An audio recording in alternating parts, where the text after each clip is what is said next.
What's happening, man? It's your boy Mari Cool. It's your boy Face of the Nation. Cheap Charlie. Young Bird, aka Mr. Carter. Wavy Fee, you feel me? And we chilling right now with All Bay Music.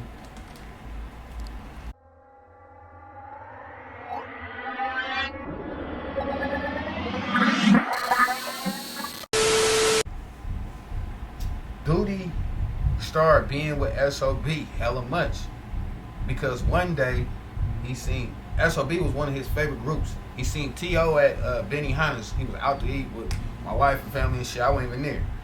And they was looking just alike. They both had the little dye patch and everything. He did his patch because of T.O.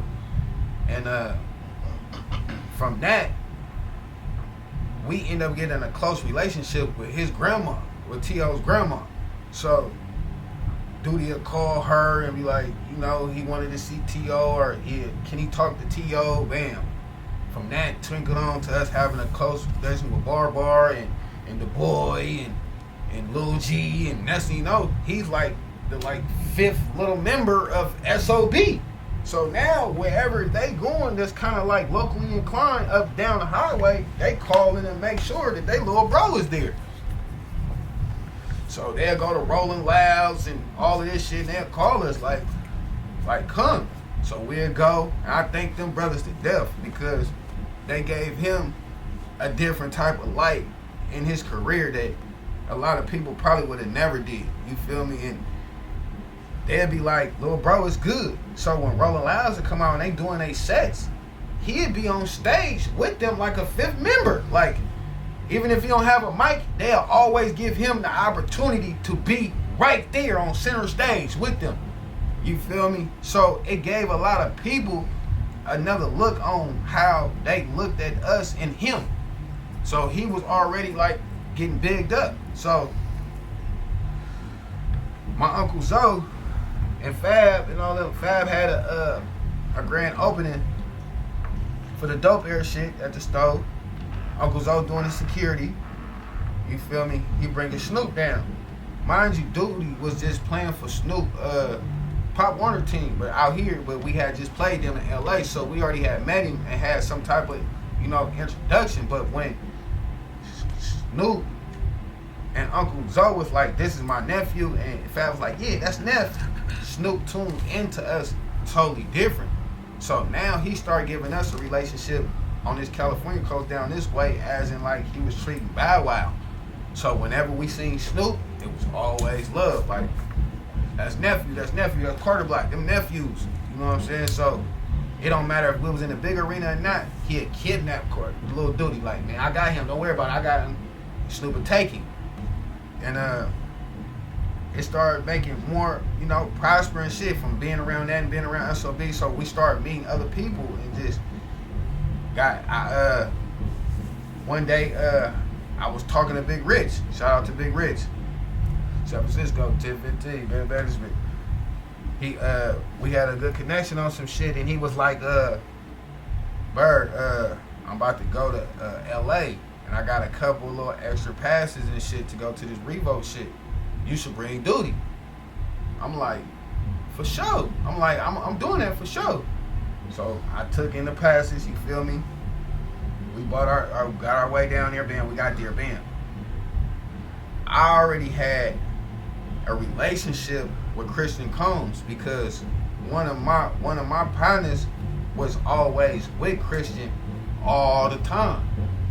Shout out Money Hill, you feel me? Money Hill was always with the casino, Al Casino, you feel me? He was always with Christian Combs, you feel me? So when I seen Christian one day in San Francisco, and Al was like, this your cousin.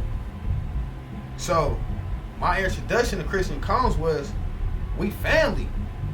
So every time he came out here with love. So I'm at the club with me, they called me up, I go fuck with him. So Empire had a party, San Francisco.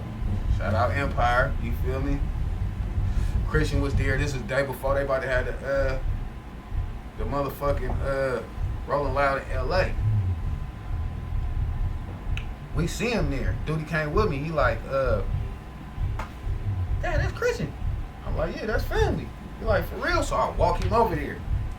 He talking to him. He like, yeah, woo. So he like, man, what y'all doing tomorrow? He like, man, we just chilling. He like, y'all should come to LA. Y'all should come to Rolling Loud.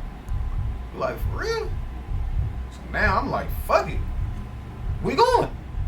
So I hit Big Kilo them because I knew SOB them was going down there. So I'm like, what y'all doing? They like, we going down there tomorrow. Early, but we leaving at night right after this. I'm like, all right, fuck it. We going too. Shit, we down here. We pull up to LA, bam, go to Rolling Lab, see Christian, fuck with Christian, fucking with Christian. We start fucking with Dancing Dan Roof, from Dancing Dan Roof, from Trippy Red to Free YNW Millie, from YNW Millie, from him to Ty Dolla $ign, from Ty Dolla $ign to Wiz, from Wiz to Amigos, you know what I'm saying, to different individuals. So now I'm just chilling on my own. So Duty like, I'm about to go with SOB and sneak them. So he leave, he go chill with Mike Tyson and all these Madonna, and you know, he on some other shit, you feel me? So I'm chilling, whatever, networking from that. So then, like I said, back to the shit with Rich, we go to the Revo conference. Now we see Christian take him in, like, I'm gonna take him with me. So now I'm just chilling, Duty with Christian all day. The next day is Empire Day. So now we chilling with Empire and Christian and whoop. So my whole mentality is like, I gotta get to Pops. Like, I always grew up loving Def Jam and, you feel me, motherfucking Bad Boy and Death Row. I loved all that shit. I didn't give a fuck about the East Coast, West Coast. I loved all that shit. That shit was tight. Like, nigga, these niggas is nigga the niggas. You feel me? Like, so I'm telling Duty, I'm like, we gotta meet Puffy. Like, I don't give a fuck by any means. We gotta meet Puff. So he was with Christian all day. Now they couldn't find Puff, so he come back with us. We chilling in the little lobby thing. I hear like a door go doof. Some feet moving. I'm like, look, I think that's Puff. I'm like, go get him, Duty. Duty ran up on him like, what's up, Unc? Woo! Mind you, it was crazy because Puff knew who he was. He like, what's up, Duty? What's up, little man? He walking. He like, come with me. He grabbed him, put him in the headlock. He like, come with me. Like, walking. Big cameras walking and shit. So now, I'm with my little bro, Jordan Jacobs. Shout out Jordan Jacobs, man, cameraman. You feel me? He was like, Bert, what you want me to do? I said, Bert, get your ass in there. I'm like, you got a camera? It's all camera people right here. Get in there. So Puff doing the Revote interview, live interview for TV. So now he tell Duty to come sit down. I'm like, oh shit. So now it's a lady that's interviewing him, and now he start interviewing Duty. So but the segment that they put on the Revote conference TV thing is Duty walking up to him before he sat down. He asked me like, what's up, man? What's up, little man? He like, what's up? He like, what's your name? He like, Lil Duty. He like, where you from? He like, I'm from Oakland. He like, man, you one of one. He telling Duty like, yeah, man, you one of one, and you gotta know, always be you and be thorough, be original, and stay this and stay that. You know what I'm saying? There would never be another you. You special. Bam. So right after that, he was really sitting down and really doing a whole interview with him. But that, you know, for the TV shit, they gotta cut it and put little things. So after that, after he talked to him when he was standing up, they cut it and he walking like down through the hallway, and then he hugged a girl in the elevator, and then it go off. But I say that to say this is that thank you, Big Rich, for giving me that opportunity to be able to see another type of light of an experience that was well deserved within me, my family, my son, it's something that we worked hard for, and you made that blessing come true. So if I never told you that personally, you hearing it face to face on this camera to even understand, bro, I appreciate you, bro, from the bottom of my heart, bro. Thank you for even giving me that invite. You know what I'm saying? Because that invite made bigger determinations for me to go harder to make sure that we met Puff Daddy in person. So thank you for that. You know what I'm saying? 1017, industry-wide, you feel me? Love y'all to death for that. Shout out San Francisco. This is my big bro Chief San Francisco right here. So you know I keep me as a giant with me. You know what I'm saying? So thank y'all. You know what I'm saying? Salute. You know what I'm saying? And I appreciate every opportunity that brought on. You know, and any and everybody that have played a light in this role. You know, I'm not gonna be the type of person that, you know, do they interview and scared to give people they light or they props on what they done help put into this shit. You know what I'm saying? Shout out Gary Archer and the Gager crew, you feel me, for giving us a light to even get on the big stage when my son was pushing hard, you know what I'm saying, to open up for 6ix9ine and Yo Gotti and Filthy and all of them. You feel me? Shout out to that. You feel me? Shout out to SOB. Shout out to I Am Sue for us bringing us out on them Iron Suit tours, you feel me? Shout out to Nepta Pharaoh for the same thing of bringing them out from time to time, you feel me? Shout out to Fab, you feel me, for help putting together a record and help opening up doors and opportunity on shit that you did when people didn't have to, you feel me? Shout out to everybody that played a part, you feel me? So if I didn't name you, I forgot. At the end of the day, I just want to show my appreciation to y'all so y'all can't never say that, oh, niggas was on some fake shit, or niggas was weird, or niggas woo-woo. I don't play like that, you feel me? If you helped or you did anything contribute on this side, I appreciate you, you feel me?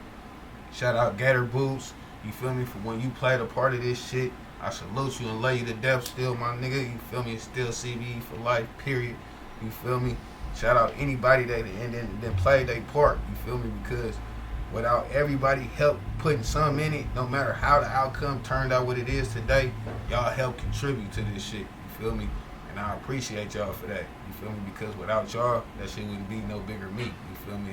Making a bigger me is keeping these arms and legs still moving and mind still working and be able to put a crowd around me that really love what we got going on, you feel me? So salute these 4 brothers, you feel me? Cheap Charlie brought him in to take over and what he do for his cannabis shit and his clothing line, and my bro Face, what he do with his musical content and knowing the musical content from the engineering and all the shit, you feel me? From Mari Coop doing everything that he fucking do, you feel me? To this nigga right here, Feet, just being an authentic, no gimmick, all around certified, organic dude, you feel me? They don't really make them too many like blood, so at the end of the day, you know, I ain't gonna hold the flow, I ain't gonna, you know what I'm saying, keep running my motherfucking mouth, you feel me? For that. No, but that's definitely the thought process behind the interview, right? Is like we definitely kind of wanted the backstory on Carter Block Entertainment, and that's kind of why I let you run the story, because you know there's been a lot of building blocks that got you here. I definitely was there in the beginning of it. It is exciting to watch you go from artist to like executive, owning a label, coming from a media empire. Like you've done a lot in the 20 years. You know, you've been at 20 years now, right? 20 years, bro. And it's been a long journey because I've been the sole provider of investing into my whole business and brand the whole time. Like I never really had nobody to help me, to really put me in a bigger and better position. It's always been me trying to pay for what I can get. And I can say sometimes, as in a career, I kind of make people feel kind of fearly of that, because we come from a place where you kind of need to beg to receive instead of paying for whatever you need. You know what I'm saying? And I learned the fact of knowing that, you know, if you want something in life, you got to go do it on your own. And that's why I just went by the motive of that and the motto of that. Like, if I wanted something done, I'm going to do it. I'm not going to wait for nobody. I'm not going to let nobody stop me.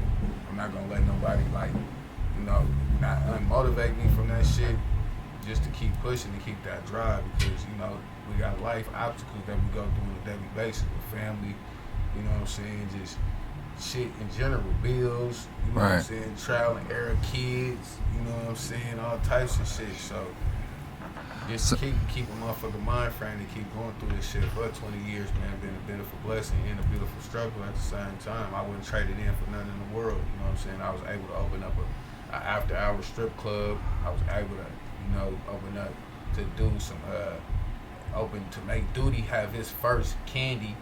You know what I'm saying? He had his first gummies with his actual face on the candy, and to have the cannabis line and, to be able to bring and put out multiple artists and throw multiple shows. Shout out Fame Media. We was doing hip hop on the hill. You know what I'm saying? We brought that to the town. You know what I'm saying? Hella other shows that I was doing on my own. So it's just, it's dope, man. It's been a long time coming, and I'm thankful for the long time coming that it's been, and very appreciative of that shit. You know what I'm saying? I wouldn't ask to be in no other place than where I'm in today, to be thankful where I'm at. You know what I'm saying? Because everything's of an obstacle that I've been through made me a greater person today. And be able to have more focus on the driven purpose, and what's that? It's just to help people. And maybe it wasn't for me to be an artist no more, and I understand my purpose. Sometimes you can get a game out better than you can utilize the game. You know what I'm saying? And that's where I'm at with it in my life. Like, I'd rather give it out and let somebody utilize it better than we're trying to do it again and trying to act like I'm still young and shit, even though I ain't too old. But I just feel like there come a time where you gotta hang that shit up. And I'd rather hang up my trophy, you know what I'm saying, and my shoes on the line where I still got my name clean, no smut on me, and I can do a lot of things that's good for the community and everything else that's gonna help people change, you know what I'm saying, and change the narrative of what's gonna be right for us for the future. Fuck the past is where we going, you know what I'm saying, ain't where we came from. What about you? How do you get your start?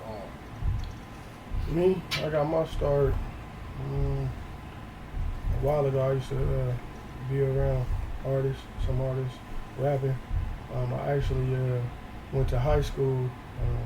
Basically, that was the start. High school, I went to Berkeley High School, and one of the guys I used to hang out with a lot back then was Rex Life Raj.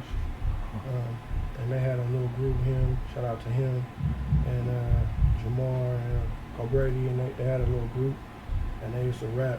So then they kind of got me into it, and how to download the beats and everything and whatnot. And then G-Eazy was actually in my class too, around there too. So and then it was that time where bands, everybody from the pack, they was up there too. Going to school, so it was kind of a big thing up there, like the music thing. But I was up there to play basketball.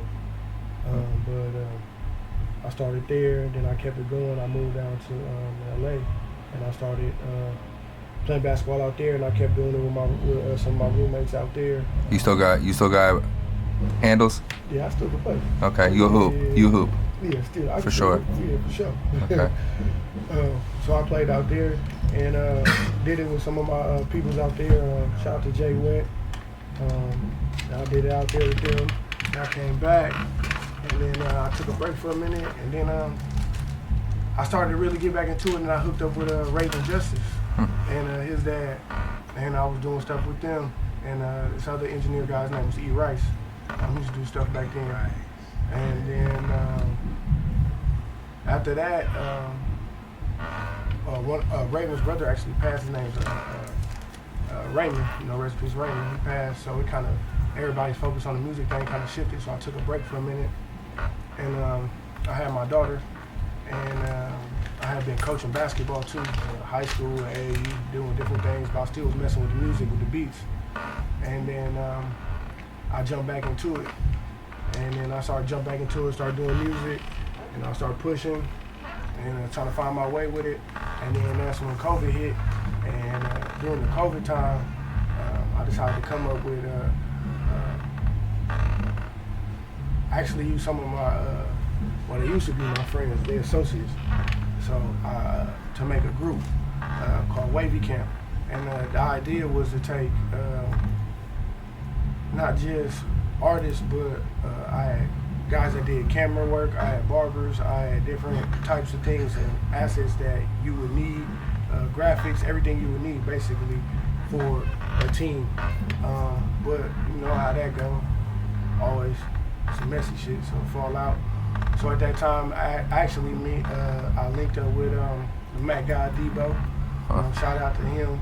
Shout out to Matt guy Debo. For sure, I linked up with him and Hubba and Don DeVille and Lil Benny and Jay over there at Slapwagon and Jay Jonah, and then everybody used to come through there, and that was damn near like boot camp. He took me in, and that shit was like boot camp. And every day, you feel me, like 12 hours, we in there, boom, got it going. That shit was fun. And then I made a close relationship with him, and I kept it going. And then I seen what Bird was doing, so I linked up with Bird. And then I came up with a plan, strategy. In between there, though, I had also dropped records with PRE. I had dropped records with them, and shout out DJ Memphis. And I dropped records with Sada Babies, DJ Midnight Black. I dropped records with them, got some of their tapes, some stuff they worked on, and I was still just working around. And then, like I said, linked up with Bird, and now pushing. Hell yeah. What's a recent single you feel like the public need to know about? I just dropped the album, Road to Success Part 2. They got YNJ on there, a few other artists, The Boy, Free My Boy Janky Mitch. I got a new single called Road Runners out right now. A bunch of females washing cars, so you go check that video out, it's going crazy. I got a track out with Louis Ray, Chipless. I got a bunch of different projects out, and I'm just working to get more done. For sure. Right now, we got I ain't gonna say singles. We got whole projects, so I say the whole still tied in project. You can run through that. Go get that, man. Shit. Before we put out the Still Tied In project, Wavy Fee kicked it off with the Him Not Them. Right. This shit slapped ridiculous hard that shit too. from start to end. You don't even gotta change the song. Real content music. The mixing is good. Quality up the part. Like all the shit. And we dropped it. We dropped the Lil Duty, All Family No Friends.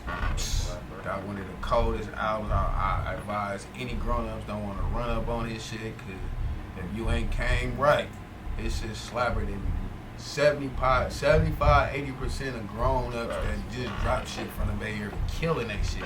And he ain't said not nigga, not one cuss word on there. His shit go crazy, then we backed it up. We dropped 2 singles with Lil Mael, going crazy. He dropped his EP, The Afterlife. His shit slapped. Then we got Coach Dex. He dropped his new single, Love Me. That shit hot. And then like we just dropped the I'm even though I'm talking for him on this one, this nigga be having me juice with this shit, the Shakedown, him and Chippers.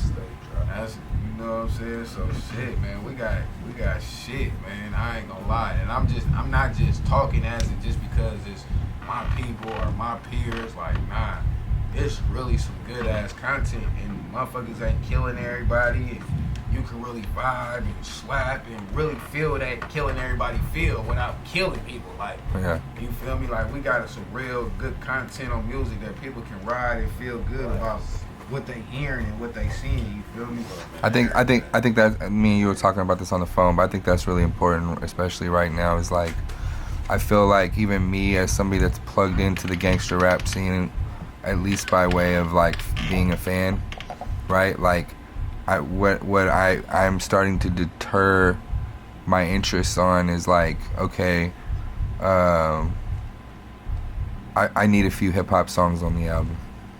Like, I don't mind if we going gangsta, like, but like out of 14 songs, for instance, I'm expecting 2 to 3 songs that like are just very left from that like block lifestyle business, like a smoker song, you know, you know, a single with Raven Justice or some type of R&B act. one too. You know what I'm saying? Like, I think it's really important that artists right now, especially in the rap lane, Shout out like, A little diversified. yeah, diversify that track list so that, like, there's just multiple options of opportunity beyond just the hard cut stuff. Like, because I admit, like, I like listening to it too, but, like, at the same time, yeah, it's kind of like, you know, I've watched Mozzie and Filthy Rich come up, and, you know, what I think about both of them, and I think Filthy Rich actually goes a little more for it than Mozzie when it comes to, like, a commercialized record for, like, the women. Like, I feel like Phil been doing that.